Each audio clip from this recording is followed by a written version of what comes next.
हाय दृढ़ हो गए लेकिन हाय आता नहीं। बीज तो बहुत बड़ा बन गया लेकिन आटे के हिसाब से वो सारा निकलता चला। सत्य ये नहीं है बस 1-2 घंटे के उपरांत खाया है कि नहीं खाया है ऐसी शिकायत आती है। महाराजों की तरफ से नहीं, आप लोगों की तरफ से आती है।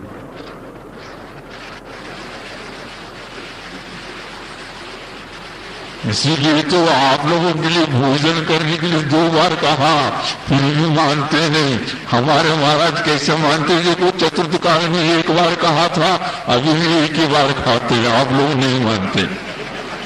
रात में खाने लगे और दिन में भी 3 कितने बार खाने लगे।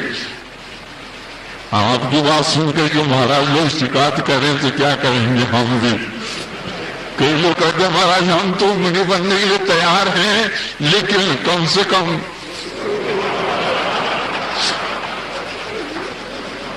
कैसे बनाए। इतना ही नहीं, कुछ लोग कहते हैं नहीं महाराज हम ठीक है 1 बार कर लेंगे लेकिन अंतराय पालन नहीं करेंगे। ये भी गड़बड़ है। चतुर्थ काल में जो महावीर भगवान के जमाने में चर्या थी वही चर्या आज मिल रही है। श्रावक लोग बहुत गड़बड़ कर रहे हैं। हाँ, उसी के कारण ऐसा हो रहा। आप लोग भी कम से कम 2 बार भोजन किया करो, रात में नहीं।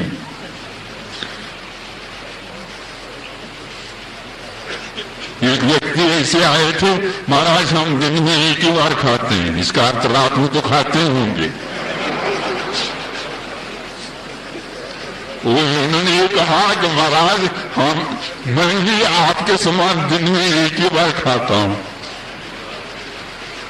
लेकिन हम रात में नहीं खाते। हमारे वक्त पूछो नहीं क्योंकि दिन में समय नहीं मिलता 1 बार भी। एक व्यक्ति हुआ आया कि महाराज हम दिन में खा ही नहीं पाते।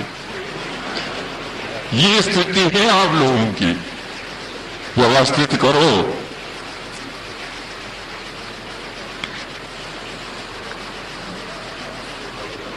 ताभ्याम अपराभूमि वस्तुता। भरत और ऐरावत को छोड़ करके बाकी जितने भी क्षेत्र हैं वे अवस्थित हैं, इन्हें उसमें किसी प्रकार का परिवर्तन नहीं आता है। इन्हें प्रलय आदि भी नहीं होते हैं। ये इसका अर्थ है।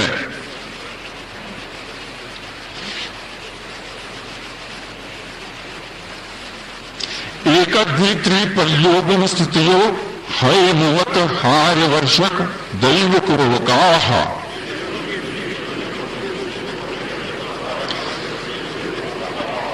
उत्तम, मध्यम और जघन्य भूमि है।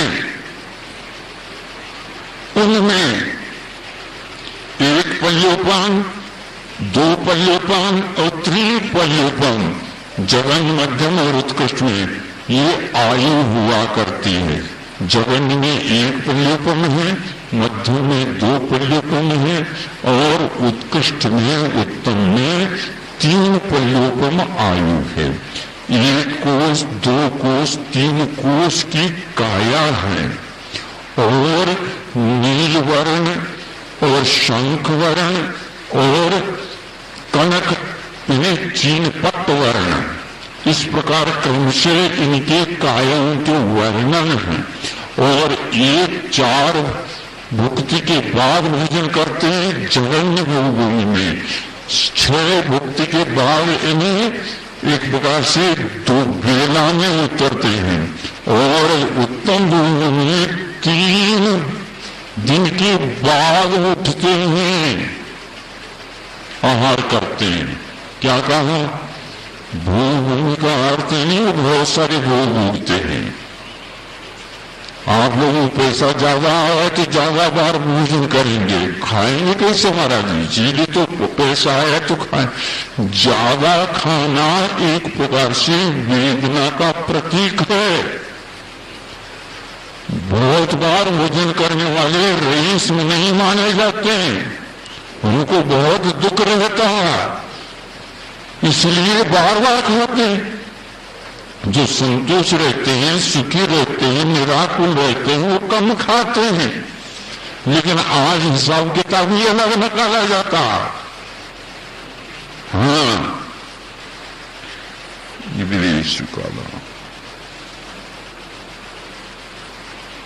विदेह संख्य काला विदेह में किसी प्रकार से हम सोचते हैं तो वहां पर विदेह में एक प्रकार से संख्यात वर्ष वाले ही रहते हैं। संख्यात वर्ष अच्छा छूट गया, हाँ एक सूत्र छूट गया, तथोत्तरा एक छूट गया। हाँ, कि उत्तर में दक्षिण का एक कथन हो गया, तो उत्तर में कैसा, तो उत्तर में भी इसी प्रकार का होता है। जघन्य, मध्यम और उत्कृष्ट जो होंगे, इसमें देव गुरु है तो वहां पर उत्तर गुरु होंगे। दक्षिण तुल्य तथोत्तर है, यही उत्तर है उसका।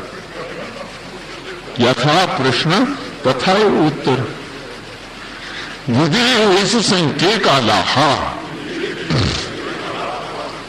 वहां पर उत्तर ही था, फिर भी प्रश्न किया आप लोगों ने।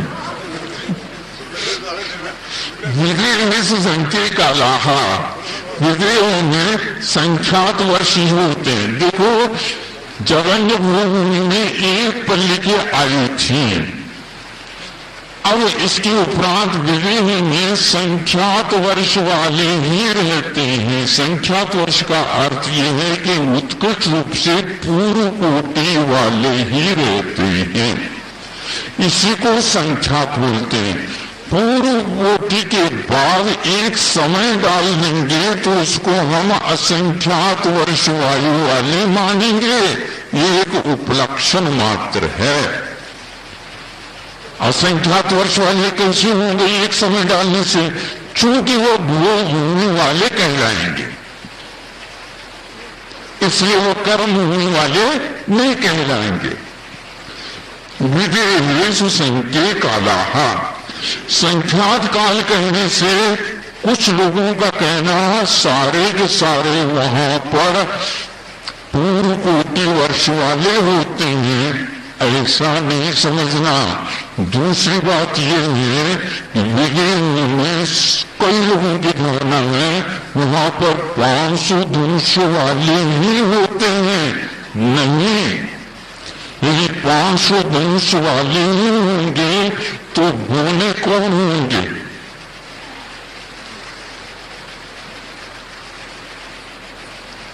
उच्छेद 500 धनुष का अर्थ 500 धनुष से ऊपर नहीं होंगे, ये इसका अर्थ है। क्योंकि भूमि में एक कोष वाला, 2 कोष वाला, 3 कोष वाला मिलता है, लेकिन यहां पर 500 धनुष का उल्लंघन नहीं। एक बात, दूसरा 500 धनुष करने से 525 वाला भी नहीं, सुन रहे कि नहीं? हाँ, क्योंकि यह काल के हिसाब से 525 वाला बाहुबली यहीं पर होंगे, विजय में नहीं। 500 धनुष तो होंगे तीर्थंकर, लेकिन 525 जो है बाहुबली होंगे। जब कभी भी होंगे तो बाहुबली होंगे 525 वाले।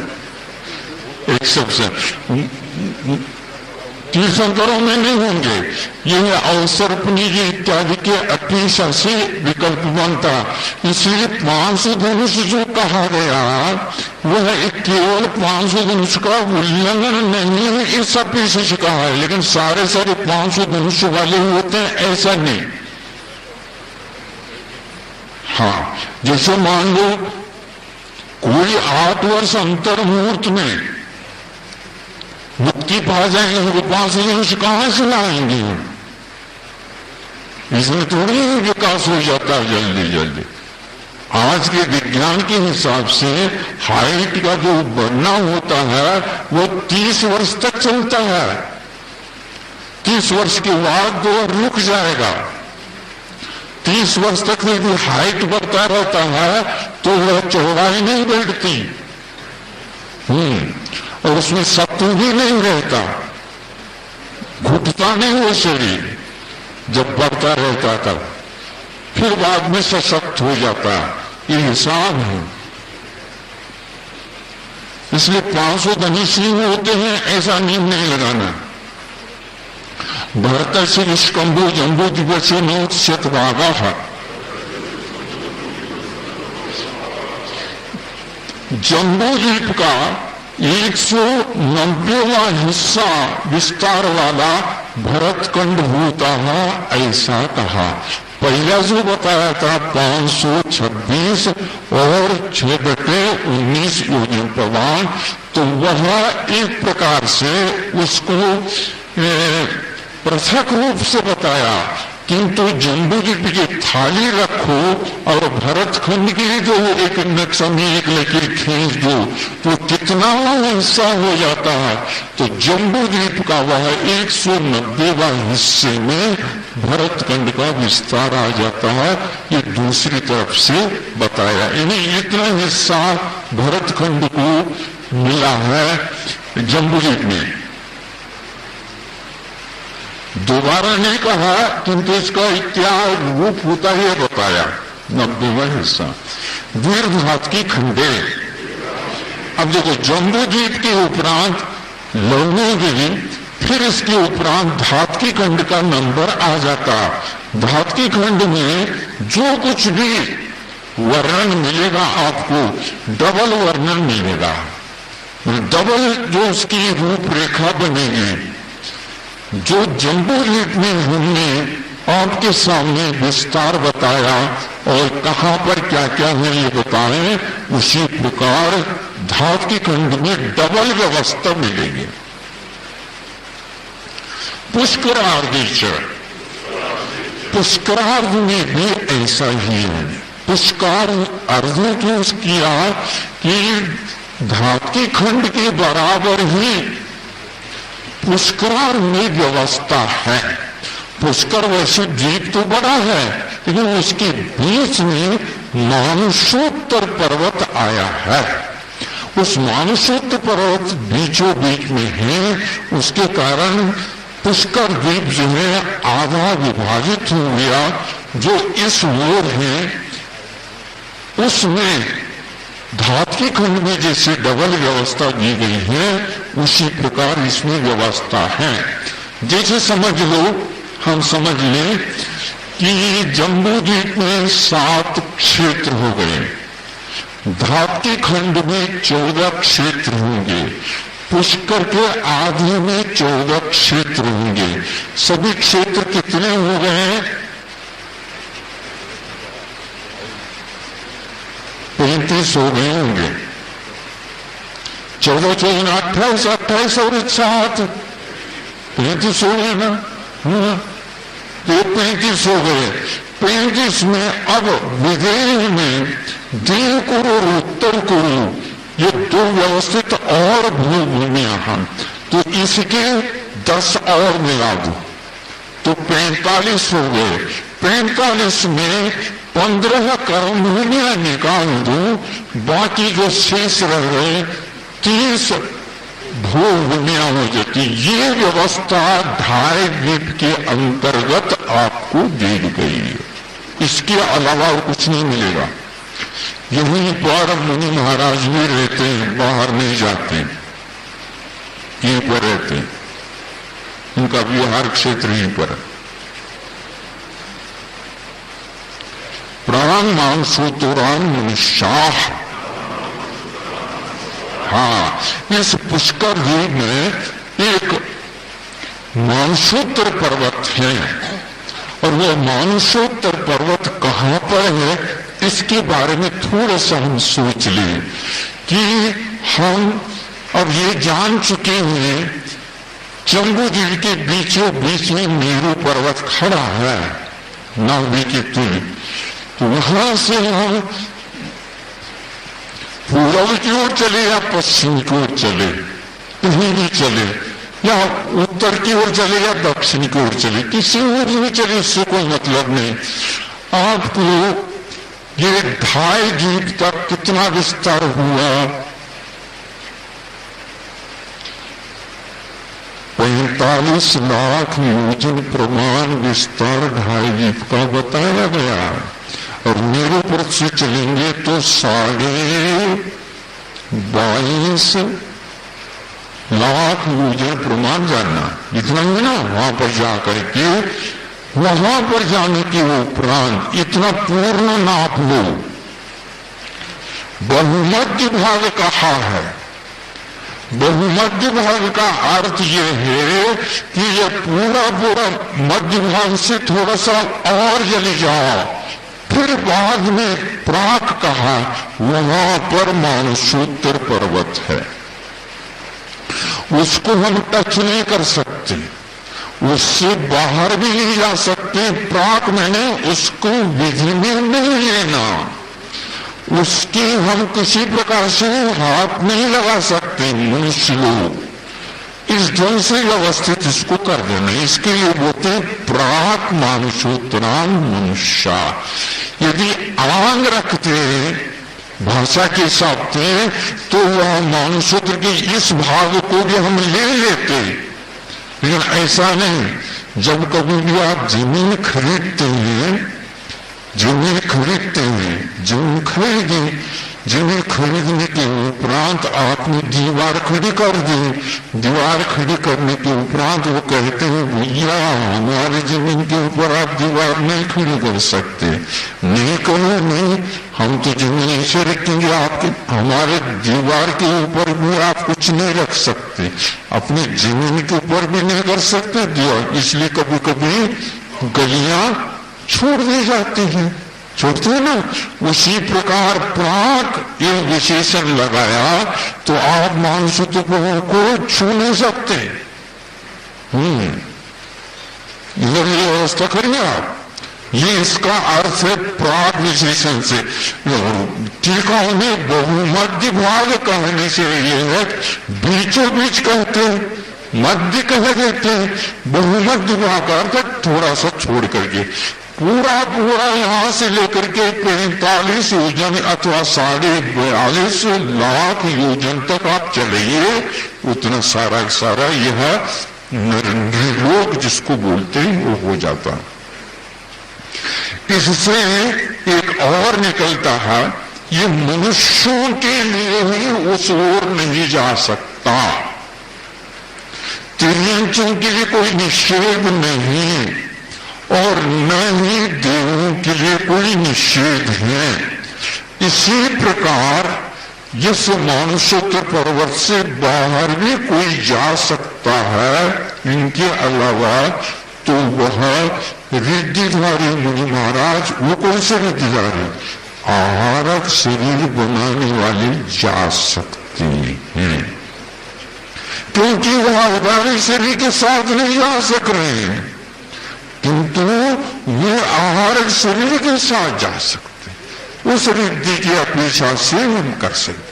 रिद्धि के माध्यम से मनुष्य भी जाना चाहता है तो उसका निषेध है सर्वसिद्धि में। ध्यान रखें, कल एक व्यक्ति ने पूछा था, वरज आगम सम्मत नहीं, इसी आगम के द्वारा सिद्ध सम्मत होगा कि रिद्धिधारी कोई मनुष्य नहीं जा सकता, लेकिन आहार शरीर के माध्यम से जाए उसका निषेध नहीं है, क्योंकि अन्यत्र ऐसा का उपवाद और समुद्घाता था, ये छोड़ करके कहा।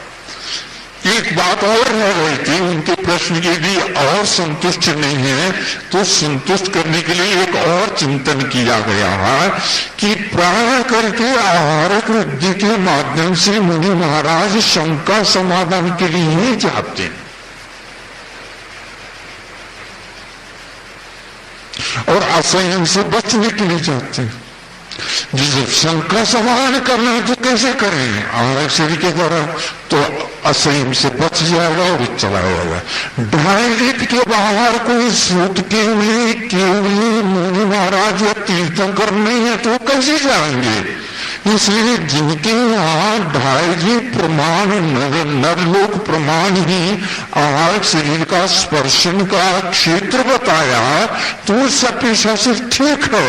लेकिन एक मुनि महाराज ये कहते हैं सिद्धांत में कि वह वंदनादि के निमित्त भी जा सकता। वंदना जो है शब्द कॉमन में आ गया। वंदना कृत्य चेता लोग की भी तो हो सकती, हमें कोई शंका नहीं है, हम तो निशंक है। लेकिन वंदना का विकल्प तो हो सकता। तो वंदना के लिए नंदीश्वर जी की चाली जाए तो कोई फायदा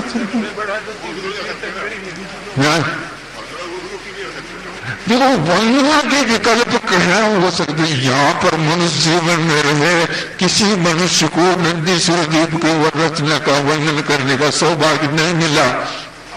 मुनि महाराज के मन में ये विकल्प हो सकता, देव लोग जाते हैं आते हैं, देव लोगों के साथ भी हम नहीं जा सकते, ऐसे कौन सा उपाय होता और रिद्धि है उसके द्वारा जा सकता है। इस अपेक्षा से संतुष्टि पाई जा सकती है, नहीं है तो और कोई हिसाब नहीं हमारे पास। पुष्करा दीजिए। अब आर्याम शास्त्र मनुष्यों का कथन चल रहा है ना, मनुष्योत्तर पर्वत से मनुष्य आ गए। ये 2.5 द्वीप के अंदर रहने वाले मनुष्य कितने प्रकार के हैं? आर्य और म्लेच्छ के रूप में 2 प्रकार के हैं। म्लेच्छ 2 प्रकार के हुआ करते हैं, इसके लिए च आया है। और आर्य भी 2 प्रकार के होते हैं, उसके लिए च आया है। एक रिद्धिधारी और एक रिद्धि रहित आर्य होते हैं। और एक म्लेच्छ क्षेत्रज म्लेच्छ और एक म्लेच्छ कुभूमि जिसको बोलते हैं वह म्लेच्छ। भूमि वालों को भी म्लेच्छ कहा है। यह अपने आप में बहुत महत्वपूर्ण वस्तु है। जिसको कुभूमि वाले बोलते हैं उनको भी म्लेच्छ कहा है। वो म्लेच्छ क्यों है? इसलिए उन्होंने कुपात्र के लिए दाना का दिया है। जिसको दिया जाता है वो नहीं जाता कुभूमि में, ध्यान रखो।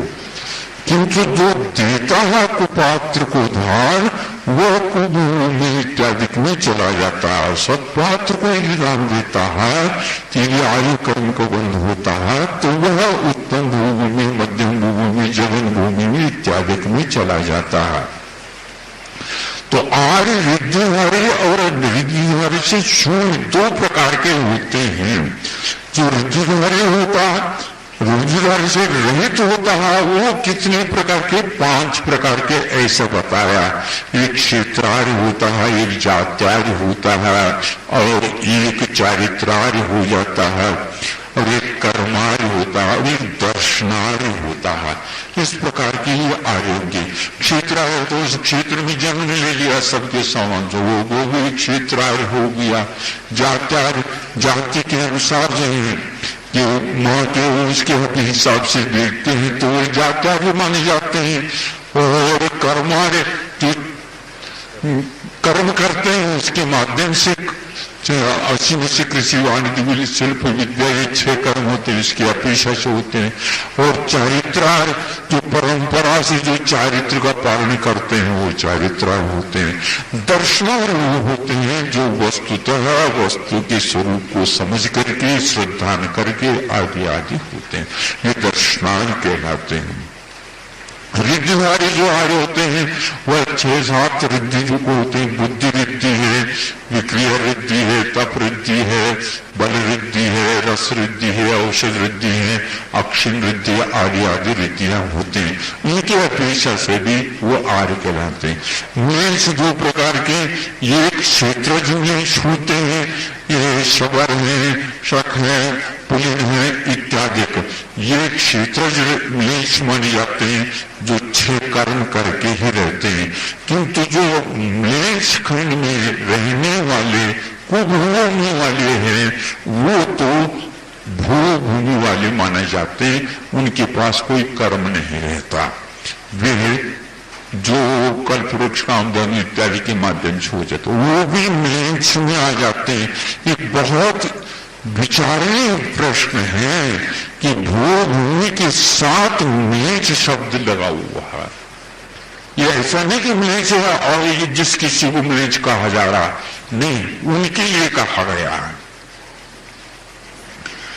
ये जैसे हम एक और भी विकल्प ले सकते हैं, मनुष्य जो होता है वह मनुष्य आर्य और नीच तो पर्याप्त वालों को ही कहा जाएगा, किंतु एक लब्ध पर्याप्तक भी होता है मनुष्य, वह न आर्य कहलाता है और न ही वह नीच कहलाता है, किंतु वह लब्ध पर्याप्तक होता, उसका जीवन ही प्रारंभ नहीं हुआ तो प्रारंभ हो गया और पूर्ण नहीं हुआ समाप्त हुआ। वह भी मनुष्य तो है, गिनती में तो मनुष्य है क्या नहीं है, उसी के माध्यम से असंख्यात मनुष्य होते हैं, इसकी पूर्ति होती है, ध्यान रखना। आर्य और नीचों के माध्यम से असंख्यात की पूर्ति नहीं होती, वो तो संख्या में ही रहेंगे। ये हो गया भरतैरावत विदेहा कर्म भूमियो नत्र देव कुरुत्र कुरुभ्यः।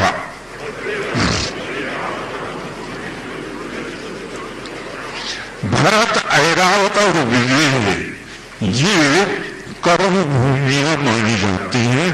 5 भरत, 5 ऐरावत और 5 विदेह, ये कितने हुए?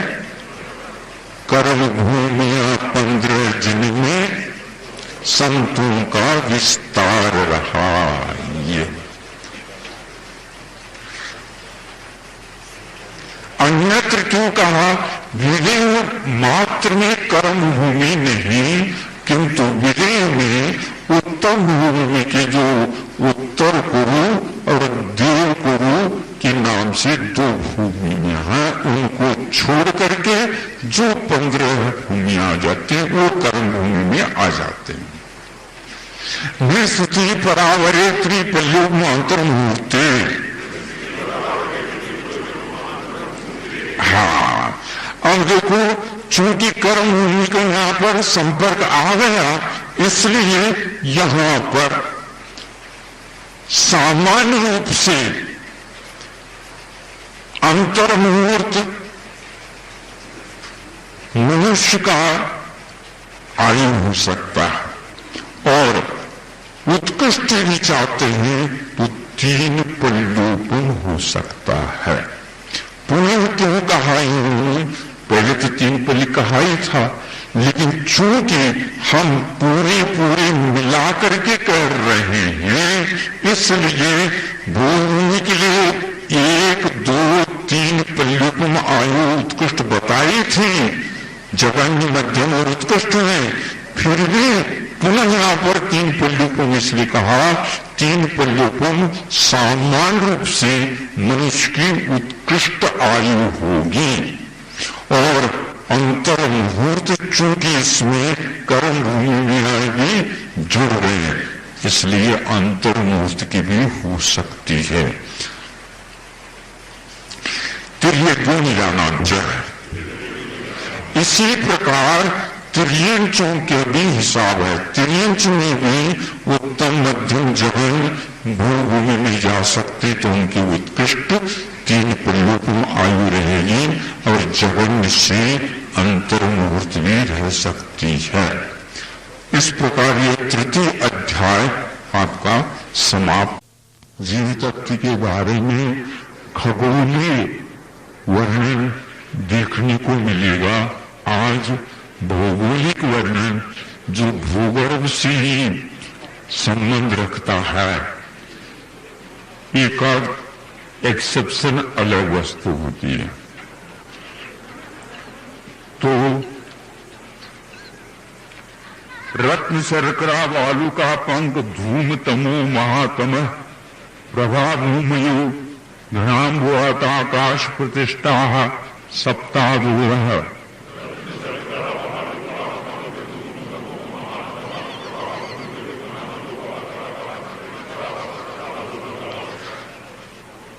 ये 7 पृथ्वियां हैं जो आप बैठे हैं इसी के नीचे हैं। अधोअधर में नीचे नीचे की ओर 7 पृथ्वियां चली गई। लोक की संरचना 3 लोक के रूप में है। अलोक आकाश अनंत है, उसके बीचों बीचों में यह लोक स्थित है। उस लोक में भी अधोभाग अलग है, ऊर्ध्व भाग अलग है और मध्य भाग अलग है। ये 3 भाग होते हैं। 3 में से लोक का जो अधोभाग है उसमें 7 पृथ्वियां हैं जो इस पृथ्वी से ही कनेक्टेड होकर के नीचे अधो चले गए हैं। उनके ये नाम दिए गए हैं। ये सारे 7 पृथ्वियां एक प्रकार से घनोदगी के ऊपर आधारित हैं और घनोदगी एक प्रकार से घनवात वलय के ऊपर आधारित हैं। घनवात वलय तनुवात वलय पर आधारित हैं। तनुवात वलय आकाश पर आधारित हैं। आकाश स्वयं प्रतिष्ठित है। ये इसका संक्षेप अर्थ है। ये 3 वात वलय जो कहे जाते हैं, वलय तो वैसे 2 ही हैं, किंतु घनोदगी को भी वलय के रूप में ले लेते हैं। वात की अपेक्षा से 2 हैं और एक जलीय की अपेक्षा से 1 है। घनोदगी में वात नहीं, फिर बाद में घनवात आ जाता, फिर तनुवात आ जाता। ये 3 वलय माने जाते हैं जो कि जैसे कोई साइकिल भागती है तो तब भागती है, उसके लिए भी 3 की व्यवस्था कर दी जाती है। एक तो ट्यूब, फिर एक टायर और एक जो है रिंग, क्या बोलते हैं, रिंग। इन 3 के माध्यम से वो साइकिल जिस प्रकार भागने लग जाती है और ऊपर के बोझ को लेकर के, उसी प्रकार 3 लोग के बोझ को लेने के लिए भी श्रेय जाता है। तो वो ये 3 वात वलय के ऊपर आधारित है। ऐसे वह पानी एक वलय में है, वो इतना भागता रहता है, उसके कारण यह किसी भी प्रकार से संरचना को क्षति नहीं पहुंचती। ये 3 हैं। आपके शरीर में भी वात, पित्त और कफ हैं। इन 3 के कारण ही आपका भी चल रहा है। ये संतुलित रहेंगे तो ठीक रहता है। 3 में से कोई भी गड़बड़ करता है तो शिकायत आने लग जाती है, ऐसा हो रहा है, ऐसा हो रहा। फिर तो पंचर वगैरह निकाले जाते हैं, ठीक कर दिए जाते हैं, फिर भगाए जाते हैं। और काम नहीं चलता है तो फिर उसको समाप्त कर दिया जाता है। ये इसका अर्थ है। अधो अवह, यह शब्द अपने आप में बहुत महत्वपूर्ण कि पहली पृथ्वी 1,80,000 योजन प्रमाण मोटाई को लेकर के हैं। द्वितीय पृथ्वी क्रमशः अब 32,000, फिर 28,000, फिर 24,000, फिर 20,000, फिर इसके उपरांत 16,000, फिर 8,000 क्रमशः ये मोटाई को लेकर के पृथ्वियां हैं। इनकी पृथ्वी के बीच में, दूसरी पृथ्वी के बीच में असंख्यात योजन प्रमाण गैप है। जैसे आप लोग अपनी उंगलियों को थोड़े से फैला दो तो ये देखने में आ जाएंगे ये गैप जो जितने भी हैं वो सारे सारे एक पृथ्वी दो सिल पृथ्वी के बीच में गैप दिखता है। असंख्यात योजन प्रमाण गैप है, बहुत अंतर को लिए हुए हैं।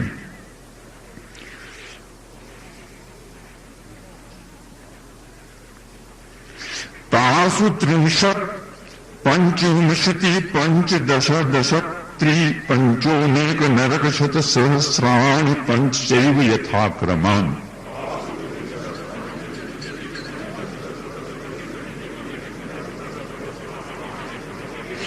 तासु ने इन 7 पृथ्वियों में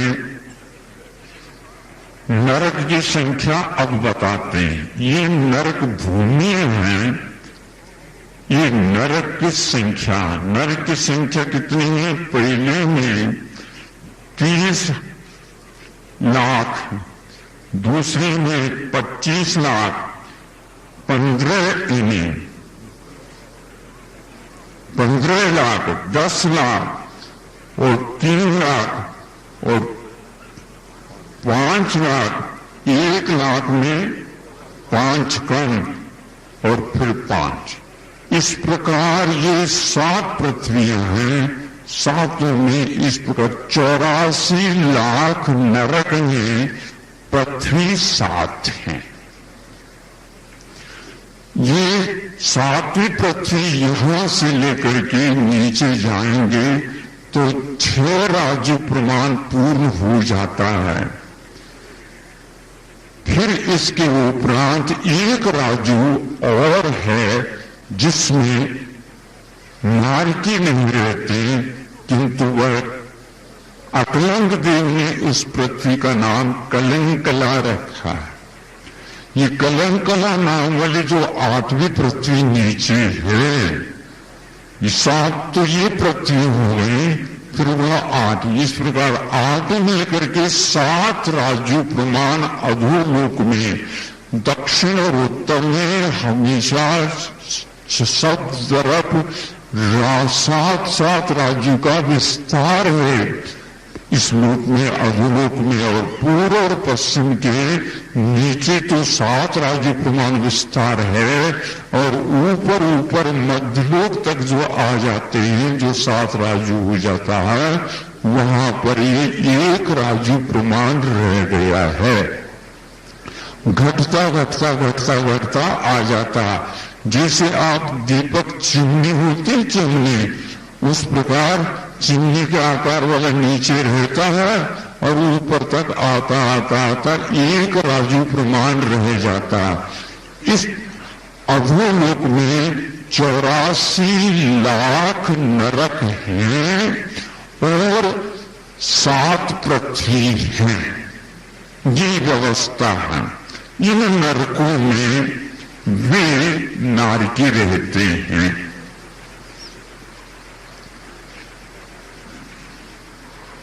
इसमें एक और समझ लो, 7 पृथ्वियों में कि प्रथम पृथ्वी में 7 पटल हैं, नहीं 7 लेता हूं, 13 पटल हैं और 2-2 पटल कम करते करते नीचे 7वीं पृथ्वी तक आप चले जा सकते हैं।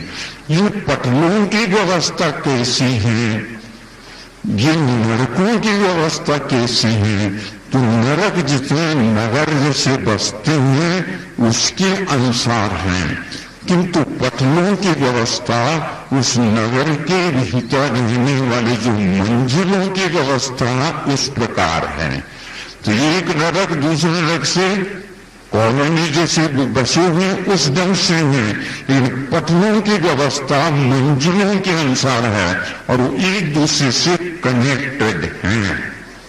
तो पहले पृथ्वी में कि जो 13 पटल बनाए हैं वो 13 एक प्रकार से 13 मंजिल की बिल्डिंग जैसे कनेक्टेड है, उसके बीच में किसी प्रकार की गैप नहीं है, ऐसी व्यवस्था है। तो 30 और 25 लाख जो जैसे कहते चले गए हैं उसके सारे सर आप की व्यवस्था देख लो आप कितने हैं। नीचे नीचे नीचे नीचे कम मंजिल वाले पटल हैं। वो इसलिए हैं हमारे विचार से कि वहां की अवगाहना जो है नीचे नीचे ज्यादा होती चली जाती नरकों की, अपने नारकियों की, और ऊपर ऊपर साधुओं से इत्यादि को लेकर के चलता है। इसलिए भी नीचे नीचे मंजिल कम और ऊपर ऊपर अच्छे अच्छे 13 मंजिल वाला पहले मिलेगा। यह व्यवस्था है। वो 84 लाख हो गई, उसमें नारकी रहते हैं। इसके जिसमें नारकी रहते हैं इसलिए उनका नाम नरक कहा गया। और ये 7 जो थे ये पृथ्वियां हैं। नारकी लोग वहां पर क्या करते हैं ये बताया जाता है। नारका नित्या शुभतुर्लेशा परिणाम देह वेदना विक्रिया।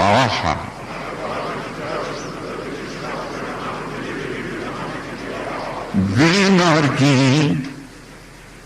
क्या करते हैं? नित्य यानी हमेशा। नित्य शब्द यहां पर सदा के लिए न होकर के बाहुल्य अर्थ है।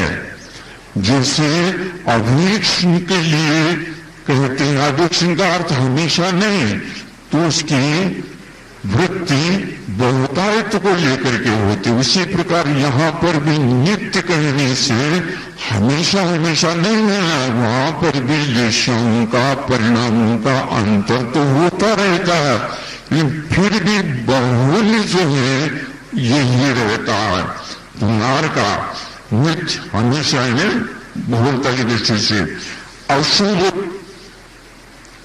अशुभ परिणाम वाले होते हैं, अशुभ लेशा वाले होते हैं, अशुभ देह वाले होते हैं, अशुभ वेदना वाले होते हैं, अशुभ ही विक्रिया वाले होते हैं। देखो ये क्या कहा, हम शुभ भाव करना चाहते हैं लेकिन शुभ भाव वो नहीं कर पाते। अशुभतर, अशुभतर का अर्थ क्या होता? नीचे नीचे अशुभ स्तर से अशुभतर होता चला जाता है कि पहले पृथ्वी में जो है उससे नीचे और अशुभतर परिणाम देह और देह के वर्देह मतलब वर्ण के पेशा से और विक्रिया और वेदना के पेशा से होते चले जाते हैं। अब सोच लीजिए इनकी क्या दशा होती होगी। लेशा पहली पृथ्वी और द्वितीय पृथ्वी में कापोती लेशा होती थी, तृतीय पृथ्वी के ऊपर कापोती और नीचे के भाग में नील का प्रारंभ होना हो जाता है। फिर चौथी पृथ्वी में नील ही रहती है। पांचवी पृथ्वी के ऊपर कृष्ण नील रहता और नीचे के भाग में कृष्ण हो जाता और छठी पृथ्वी में कृष्ण हो जाता और सातवीं पृथ्वी में कृष्ण तम लेशा हो जाते। 6 लेशा आपने उनको पढ़ी है ना। नरकों में केवल 3 ही अशुभ लेशा होते हैं। परिणाम पंचेंद्र के विषयों के अपेक्षा से देखते हैं तो उनके परिणाम बहुत ही बदतर होते चले जाते हैं।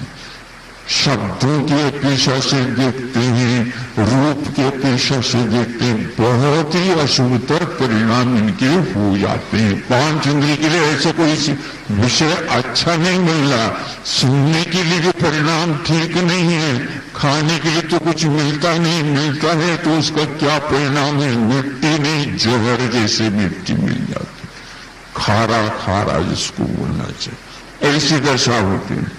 देह देह कैसे है? देह तो बिल्कुल असूतर रहता, बिल्कुल उनके द्रव्य लेशा तो कृष्ण ही रहती, द्रव्य लेशा तो कृष्ण ही रहते ना, शरीर का वर्ण बिल्कुल कृष्ण, लेकिन कैसे कैसे कृष्ण कृष्ण कृष्ण तर कृष्ण तक होता होता होता नीचे नीचे डांबर से भी ज्यादा होता चला जाता है। ये इनकी दशा होते। ऐसा नहीं है कि इनकी लेशा जैसे कापोत लेशा ऊपर वाले कापोत लेशा वाले होते हैं, कृष्ण ही हो जाता है इनका। देह की उत्सेल के पेशा से पूछते हैं तो 7 धनुष, 3 हाथ, 6 अंगुल प्रमाण प्रथम पृथ्वी में है। इससे नीचे नीचे दुगनी दुगनी होती चली जाती है इनकी अवगाहना उत्सेल के पेशा से, और अंतिम पृथ्वी में जाकर के 500 धनुष की काया इनको प्राप्त हो जाती है। ये इनकी देह की दिशा, लेकिन अशुभतर ही रहेगा। वेदना, वेदना का अर्थ क्या? दुख। दुख किस बात का है वहां पर उष्णता और शीत, ये 2 प्रकार की वेदनाएं हैं। ऊपर के 4 पृथ्वी में उष्ण ही रहती है, 5वीं पृथ्वी में उष्ण, नीचे जो है शीत होना प्रारंभ हो जाए और 7वीं पृथ्वी के शीततम हो जाता है। अब क्या कहें, एक तरफ गर्मी भी अच्छी पड़ती है तो सर्दी भी अच्छी पड़ती है। इन्होंने गर्मी की वेदना की अपेक्षा से सर्दी की वेदना को ज्यादा माने हैं। होता है नहीं ऐसे, महाराज यहाँ पर ऐसा नहीं लगता, यहाँ पर गर्मी ही अच्छी नहीं लगती, सर्दी को तो कहीं भी व्यतीत कर दे, लेकिन सर्दी की कड़ाई आ जाए तो कहीं भी पहुंच जाए नहीं मिल जाएगा। छड़ाला में सुनते हैं क्या नहीं, नीर समान लोगों गल जाए, ऐसी शीत उष्णता था। महाराज ने एक बार क्या कहा था कि यहाँ से एक गोला, लोह का गोला नीचे लुढ़का दे तो पहली पृथ्वी में जाते जाते वह धीरे धीरे पानी जैसा होता चला जाएगा और 5वीं पृथ्वी तक तो बहुत लाल सुर्खोरी बिल्कुल पानी हो जाएगा, पानी हो जाएगा। फिर इसके उपरांत 6ठी पृथ्वी में उतर जाए, वहां उतरते ही वो जमने लग जाएगा। पुनः 7वीं पृथ्वी में जाकर के पुनः वो जम करके एक गोला हो जाए। अच्छा उदाहरण है ये महाराज जी, अच्छे उदाहरण नहीं, ऑटोमेटिक तो दोनों काम हो गए। यहाँ पहले पानी हो गया, पुनः नीचे जाकर के वह पुनः गोला हो गया। नीर समान लोह गल जाए, ऐसी है ठंड और गर्मी। उस ठंड और गर्मी को याद करोगे तो यहां पर पंखा और हीटर की कोई आवश्यकता नहीं पड़ेगी, उसको याद करो। रात कैसे कहते हैं तो सोचते हुए चिंतन करके वो अर्ध निशा की सन्नता वेदना। विक्रिया, विक्रिया भी अशुभतर विक्रिया होती है, लेकिन पृथक विक्रिया नहीं होती नारकियों में कि शरीर को ही आयुध शस्त्र आदि आदि बना करके एक दूसरे को भिड़ते रहते हैं और दुख का अनुभव करते रहते हैं। ये नारकियों की दशा है। अब नारकी कहाँ रहते हैं इसके बारे में थोड़ा सा सोच लें। पहली पृथ्वी से कहां से प्रारंभ होती? पहली पृथ्वी के 3 भेद हिस्से हैं। एक तो 16,000 योजन प्रमाण ऊपर खड़ पृथ्वी मानी जाती, फिर 20वीं जो पृथ्वी है वहां पंख भाग जिसको बोलना चाहिए, वहां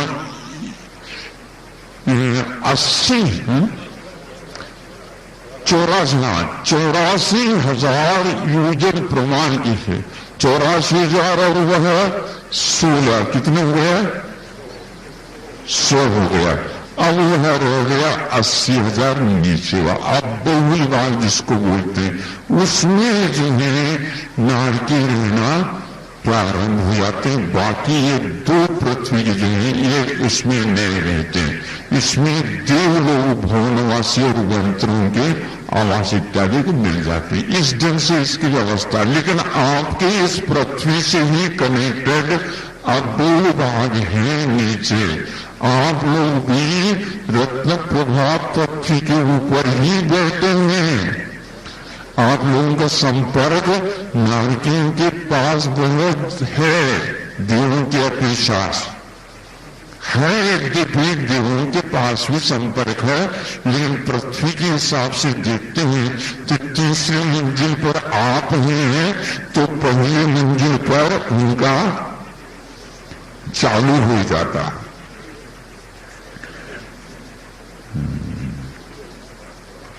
परस्परो दीर्घ दुखा। देखो वहां की व्यवस्था क्या है। वहां के वे नारकी क्या करते हैं? दूसरे के पूरक नहीं, एक दूसरे के पूरक दुख की पूर्ति कराते रहते हैं। यदि मान लो आपको थोड़ा सा दुख कम हो रहा है तो ले लो ना, क्या हुआ ले लो। तो इस प्रकार परस्परो उदीर्घ दुखा, परस्पर आपस में ऐसे भिड़ जाते हैं जिसके द्वारा दुख की उजीरना हो जाती है। किसी के यहां बनी हो गई हो तो 7-8 दिन हो गया, सब लोग आना जाना जा करके चले गए। फिर बाद में एक आध मान लो मेहमान लोग आ गए, उस समय दुख दिलाना पड़ता है। हाँ, तो उस समय रोए तो रोना तो काफी हो गया था, लेकिन वो आ जाते हैं तो फिर रोने के लिए पुनः बैठ जाते हैं। होता है ना, तो दुख दिला जाते हैं। भूल नहीं सकते नारकी लोग दुख को, लेकिन भूलने का समय आ गया नहीं। उदीर्घ दुखा, कैसा समय साग रूप में आए तो धर्म ध्यान नहीं होता और कोई ध्यान ही नहीं होता। रौद्र ध्यान चलता रहता है और ध्यान चलता रहता है। धर्म ध्यान की बात नहीं होती है, लेकिन नहीं होते। इसलिए नित्य जो शब्द कहा था ना, उसका हम नीचे खुलासा कर रहे हैं। संक्लिष्टा सुरो दीर्घ दुखाश्च प्राच्य तृतीया। नारकियों के पाप का कर्म ऐसा उदय होता है कि उसके द्वारा तो दुख हो ही रहा है, लेकिन ऐसे व्यक्ति भी वहां पर पहुंच जाते हैं जो विघ्न संतोषी होते हैं। विघ्न संतोष आप जानते हो, विघ्न करके ही जिनको संतोष होता है, सुख का अनुभव होता है, उनको विघ्न संतोषी बोलते हैं। कलह प्रिय, जो संक्लेश परिणाम से युक्त असुरों के द्वारा भी वे दुखित हो जाते हैं। ऐसे असुर है देवव्रती नामकरण के उदय से, जिनको उच्च गोत्र का ही उदय रहता। देखो मार्की की बात है, नारकियों में नीच गोत्र का ही उदय रहता है, और देव जो होते हैं उनमें उच्च गोत्र का ही उदय रहता है। लेकिन उच्च गोत्र के उदय होते हुए भी उन देवों को देवालय में शांति नहीं मिली। कहां पर जाते हैं? उन असुर कुमार वो कहा जाते हैं, नरकों में उतर जाते हैं। पहली पृथ्वी, दूसरी पृथ्वी, तीसरी पृथ्वी तक, प्राग चतुर्थ यानी तीसरी पृथ्वी तक वो चले जाते हैं। क्या करते हैं वहां पर जाकर के? तिल तिल करे देव के खंड, असुर भुड़ावे दुष्ट प्रचंड, उच्च गोत्र वाले होकर के भी नारकी जो नीच गोत्र होते हैं उनसे जाकर के भिड़ते रहते हैं, भिड़ाते रहते हैं और वो आनंद लेते रहते हैं। पाप कर्म के उजड़ने के कारण ऐसा होता। इसलिए भूमत्रक में आचार्य ने चौथा अध्याय में कहेंगे इनके संक्लेश परिणाम इसलिए रहते हैं, इसलिए ये 3 लेशा अशुभ भी इनमें रह सकती हैं, ऐसा कहा।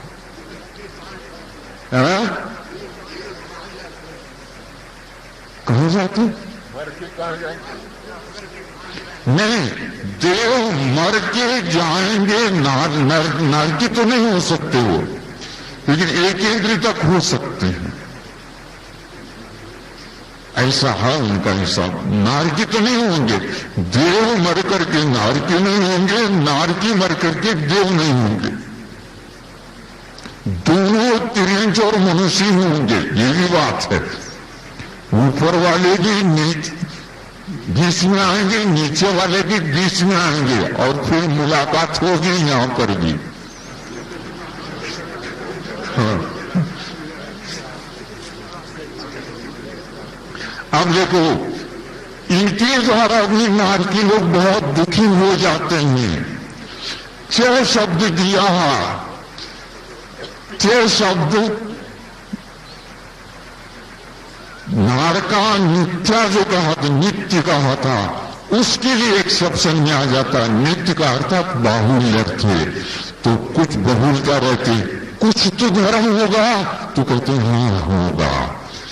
तीसरे नरक तक देव लोग भी जाकर के, असुराधिक नहीं, वहां पर जाकर के कुछ संबोधन भी देते हैं और कहते हैं तुमको हमने कहा था पहले, औरों ने भी कहा था कि नरक जाने की तैयारी कर रही हो, नहीं ऐसे जैसे कर रहे हैं, हमने तो बहुत धर्म किया, नहीं तुम मान लो, नहीं माना और नरकों में उतर गए। प्रेम के कारण, अनुराग के कारण वहां पर जाकर के अच्छे देव भी, मेहमानवासी देव भी जाकर के संबोधित करते हैं और उन्हें धर्म श्रवण करा करके और जाति स्मरण करा करके धर्म के स्वरूप को जो दिखा करके सम्यक दृष्टि बना देते हैं। कल्पवासी देव भी वहां पर जाते हैं अनुराग के कारण। सुनने में आता ना पुराण ग्रंथों में सीता का जीव जाकर के उनको संबोधित कर रहा था रावण को। एक मत ऐसा है कि 16 सर वाले नीचे जाकर के संबोधित नहीं करते, क्योंकि लेशा के अनुसार देखते हैं तो 12 स्वर्ग तक के देव ही पद्म लेशा तक ही नीचे जाकर ही संबोधित कर सकते हैं। 13वें, 14वें, 15वें और 16वें स्वर्ग के देव में ये शुक्ल लेशा रहने के कारण वहां नहीं जाते। ये फिर भी पुराण ग्रंथों में प्रतीन्द्र का, सीता का जीव जाकर के रावण को संबोधित करने का जो उल्लेख मिलता है वह भी बहुत प्राचीन है। आचार्यों का मत लेशाओं में एक नहीं रहा, इससे ध्वनि निकलती है।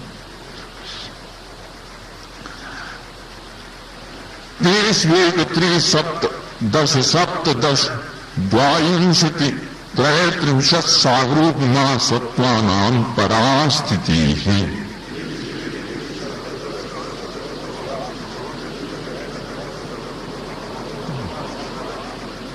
ये सत्वानां परास्थिति, सत्व में वहां नारकियों की उम्र बताई जा रही, पृथ्वियों की नहीं और बिलों की भी नहीं, किंतु नारकियों की उम्र जो है परा में उत्कृष्ट बताई जा रही। कितनी है? तेसवें निर्गिजु 1,00,000 रूपम, 3,00,000 रूपम, 7,00,000 रूपम, 10,00,000 रूपम, 17,00,000 रूपम, 22,00,000 रूपम और 33,00,000 रूपम उत्कृष्ट स्थिति है। अब नारकियों का कथन समाप्त। अब कहाँ आएंगे? 7 पृथ्वियों का वर्णन करके ऊपर आ जाते मध्य लोक में। ये बताया गया था कि नीचे 7 राजू प्रमाण हैं। 7 राजू प्रमाण जहां पर नीचे से ऊपर आ गए, वहां पर आते ही पृष्ठभाग पर एक राजू रह जाता है। इस एक राजू विस्तार में ही मध्य लोक का वर्णन ये करेंगे। फिर इसके उपरांत 1,00,000 हो जाए और मेरु की ऊंचाई को छोड़ करके ऊर्ध्व लोक का काम कल से चतुर्थ अध्याय में होगा। इन पत्नियों में नारकी लोग असंख्यात दुख के अनुभव करते रहते हैं। सिद्धांत ग्रंथों के अनुसार इनमें तीर्थंकर प्रकृति को बंद करने वाले भी वर्तमान में विद्यमान हैं। शायद सम्यक दृष्टि जीव भी नारकी वर्तमान में प्रथम नरक में है। उनकी संख्या भी असंख्यात बताई गई है। तीर्थंकर प्रकृति की बंद करने वालों की भी संख्या नरकों में असंख्यात है। आप लोगों के पास ये नहीं है शायद सम्यक दर्शन है तीर्थंकर प्रकृति को बंद कर रहे हैं, ये भी ध्यान रखना। तो आपके पीछे से वो बहुत आगे के हैं, ये भी ध्यान रखना है क्या? नहीं मानना पड़ेगा। जम्बू द्वीप लघुदादय शुभ नामो द्वीप समुद्राह। अब मध्यलोक में हम आ गए।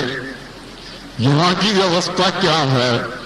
जम्बू द्वीप को आगे लेकर के द्वीपों में और लवण समुद्र को आगे लेकर के सागरों में शुभ नाम वाले द्वीप और समुद्र असंख्यात एक के बाद एक, एक के बाद एक, एक के बाद द्वीप पहले, फिर समुद्र, फिर द्वीप, फिर समुद्र, द्वीप, समुद्र। इस प्रकार यह एक राजो प्रमाण विस्तार को ले असंख्यात द्वीप समुद्रों का काम है। कहां तक ये पहले हुए? अंतिम समुद्र स्वयंभू रमण समुद्र माना जाता है और जहां तक जाने के उपरांत वात वाले टच हो जाती हैं। इतने जो विस्तार इसका है, ये सोचना है अपने को।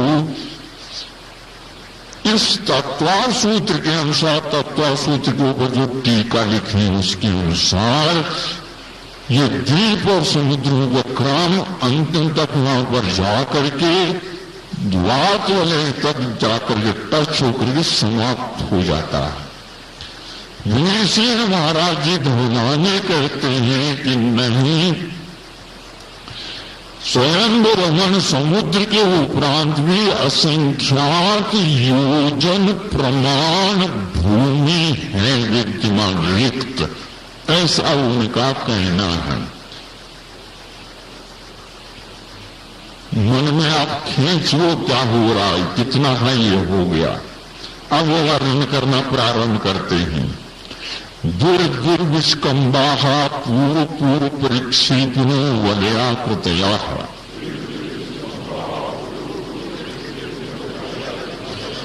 ये द्वीप कैसे हैं? दुगने दुगने विस्तार वाले हैं। द्वीप से दुगने विस्तार, समुद्र से दुगना विस्तार उसके सामने आया हुआ द्वीप इस प्रकार है। पूर्व पूर्व परिक्षेपणों, पूर्व पूर्व के द्वीप और समुद्रों को आगे आगे के द्वीप और समुद्र घेरते हुए गए हैं। उनका घिराव है। घेरना कैसा होता? स्क्वायर में नहीं होता, राउंड में होता, घेर लेता। तो फिर वो वलया करते हैं, किंतु वलय के आकृति को लिए हुए हैं। एक दूसरा वलय के माध्यम, वलय जानते ना, वलय में कंगन हाथ में पहनते ना, आप कड़ा वगैरह पहनते ना, वो कड़े टाइप, इस ढंग से एक दूसरे को वो घुमाते हुए डबल डबल विस्तार को लिए हुए रहते हैं। बीच में क्या है?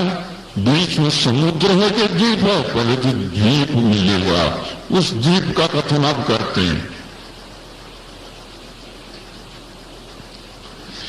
तन्मध्ये निर्नाभिर्वृत्तो योजन शतसहस्र विष्कंभो जम्बो द्वीपहा।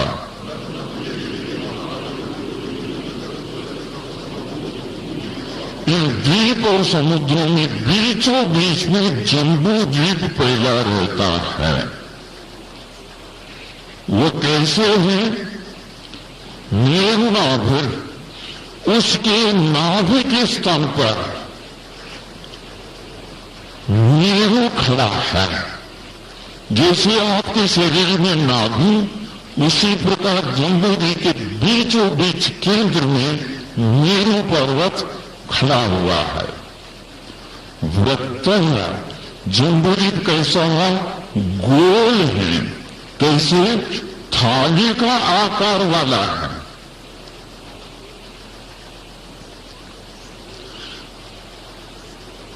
एक लाख योजन विस्तार वाला है।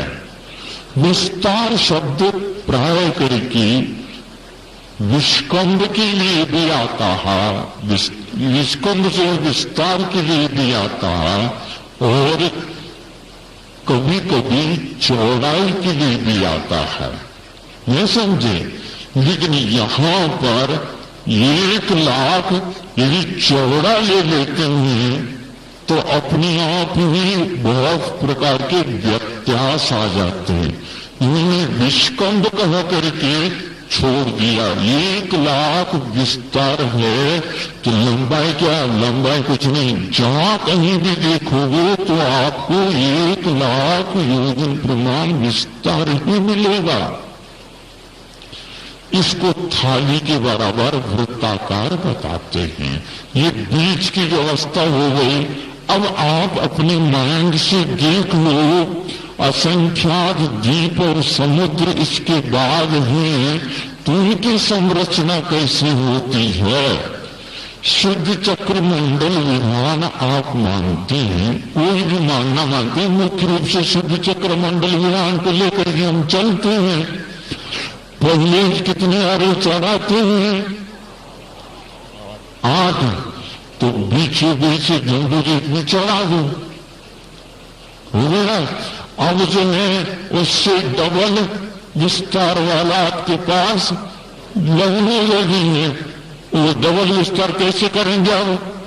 अब वलयाकार करेंगे तो 1 लाख है तो 2 लाख विस्तार कर दो।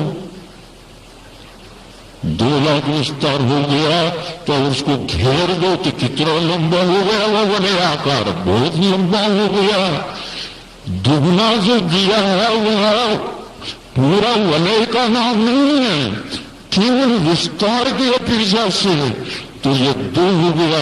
वहां पर 16 चढ़ाएंगे, चढ़ाओ।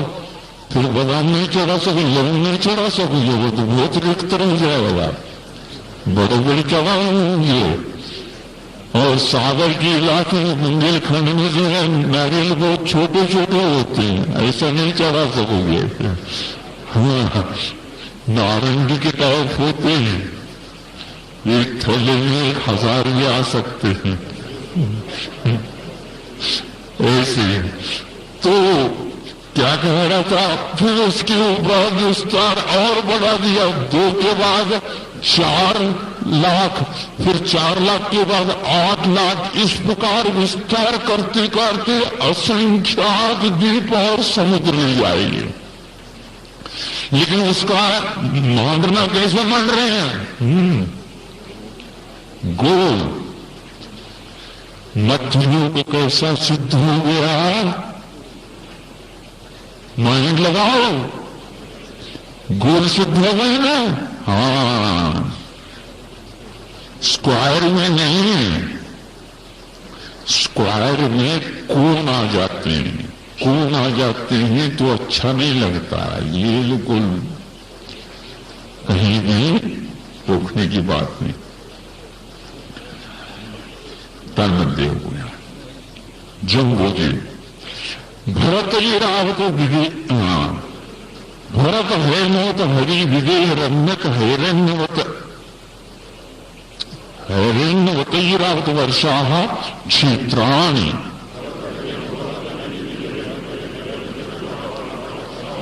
अब देखो जम्बो द्वीप में ये 7 क्षेत्र हैं, 7 क्षेत्र। और भरत पहले, हैमवत, हरि, विदेह, रम्यक, हैरण्यवत, ऐरावत, ये 7 क्षेत्र हो जाते हैं। इसको ध्यान में रख करके आप चलेंगे तो आगे का सारा नक्शा आपके माइंड में आ जाएगा। ज्यादा रखने की कोई आवश्यकता नहीं। पहला कौन सा है, कहां से प्रारंभ है, कितनी संख्या, यहां से ले जाओ तो पूर्ण आ जाएगा।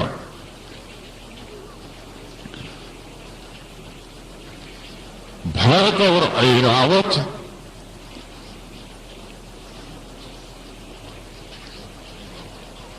ठीक जैसे एक थाली ले लो और थाली रखने के उपरांत नीचे तो रखो दक्षिण में, भरत के लिए दूज की चांद के बराबर बना करके रख दो, और उस थाली के ऊपर जो है उत्तर की दिशा में ऐरावत को रख दो।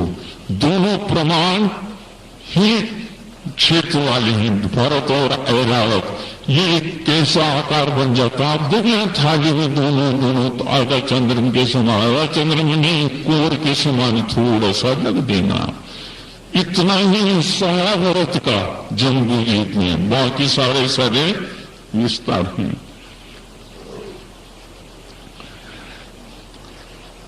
तद विभाजन में पूर्वा परायता हिमोन महान हिमोन निषद नील गुप्त शिखरियों वर्षधर पर्वता।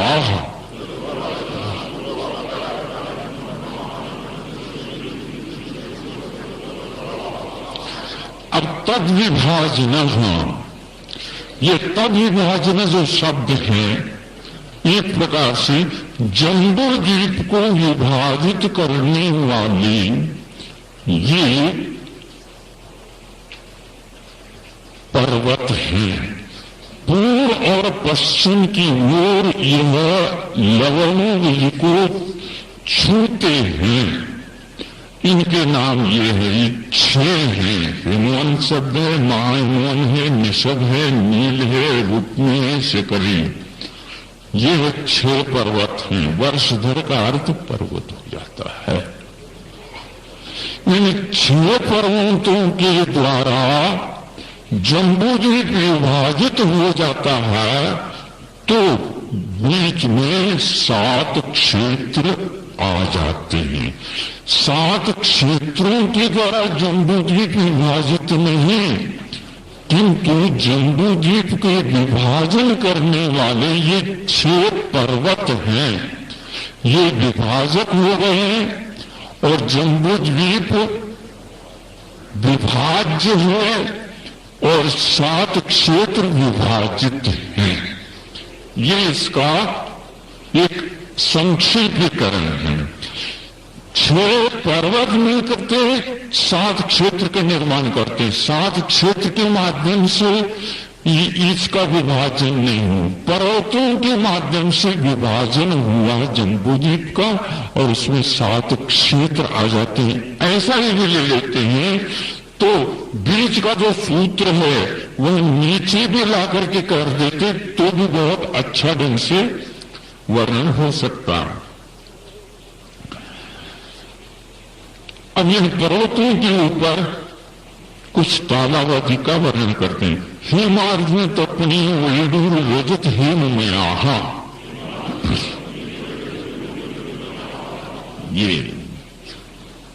ये जो पर्वत है ये कैसे हैं?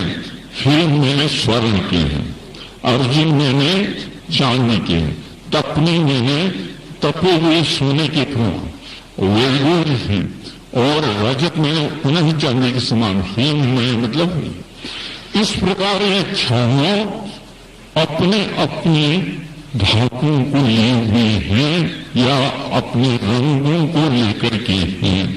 वो वस्तुतः ये मैट प्रत्यय जो लगाया है, ये मैट प्रत्यय तन्मय ही है, लगते नहीं किंतु उसी में है। लगते हो तो मिट्टीदार होंगे, मिट्टीदार नहीं किंतु यह उसी में है। क्योंकि आगे जाकर के इन पर्वतों के लिए और एक विशेषण दिया जा रहा, मणि विचित्र पार्श्वा उपरि मूलेच तुल्य विस्तारा। ये पर्वतों के पार्श्व कैसे हैं? मुनि जो चित्र विचित्र मुनियों से खचित हैं, जड़े हुए हैं, और ऊपरी मूल्य से तुल्य विस्तारा, ऊपर में मूल मैंने नीचे और जल के द्वारा मध्य में इनका विस्तार समान होता है, अन्य स्थानों में नहीं। कुछ लोगों का कहना है कि तीनों स्थानों में नहीं, पूरे के पूरे ही तुल्य विस्तार वाले, तुल्य विस्तार वाले पूर्ण मान लिया जाए तो दीवार के समान ये खड़ी हो जाएंगे। इन्होंने ऐसा नहीं कहा, मध्य का विस्तार, मूल का विस्तार और ऊपर का विस्तार समान है।